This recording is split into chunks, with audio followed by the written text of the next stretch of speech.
ตอนแกะก็จะเรียมเดี๋ยวเราก็พับมีหลายสีเลย เด็กที่รู้สีม่วงกับสี น่ารักดี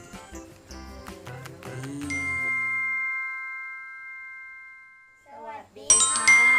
วันนี้เราก็จะมาลองใช้เก้าอี้จิ๋วหรือเป็นที่ตั้งโทรศัพท์นั่นเองมีหลายสีเลยแต่มันจะเป็นสีพาสเทล ที่ตั้งโทรศัพท์เก้าอี้จิ๋ว ใช่น่ารักมาก ลองแกะดิลูก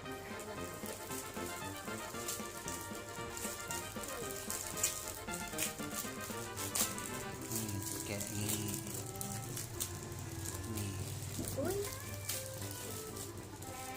นี่จะค่อยๆตอน แกะคนละพับ ใช่เวลามันจะพับ เป็นล็อกวะ มันจะเป็นอย่างนี้ อ๋อ ตอนแกะก็จะเรียมอย่างนี้เดี๋ยวเราก็พับ อ๋อ ขึ้น พั มา บงี้ ดันขึ้นมาแล้วก็จะเข้าที่เก้าอี้ เก้าอี้ลองแกะให้หมดเลย สำหรับเด็ก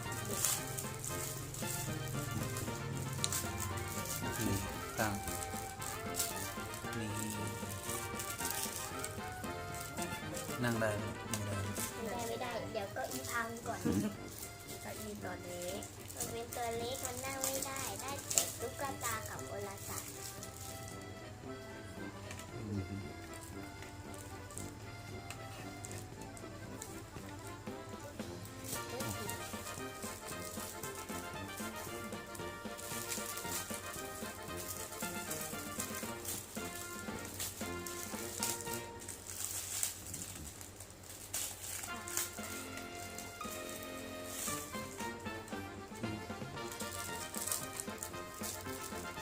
มีหลายสีเลย มีหลายสีเลย เด็กที่รู้สีม่วงกับสีแดงสวยมากค่ะ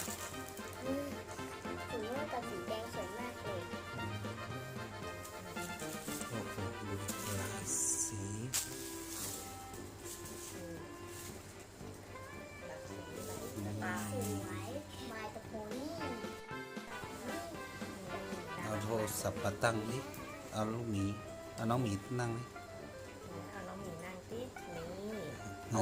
ไว้โชว์ตุ๊กตาก็ได้นะแล้วตั้งโทรศัพท์ ตั้งโทรศัพท์ก็ได้นี่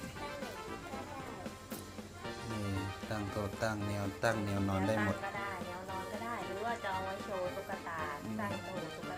ก็ได้น่ารัก ตุ๊กตา เหมือนเราเล่นเจ้าหญิงกันแล้วก็เล่นกัน ใช่ แล้วเราปุ๊บเราก็มาเก็บสี มันสามารถพับเก็บพกไปไหนมาไหนได้ด้วย เอาน้องหมีนั่งตรงนี้ดินี่น่ารักนี่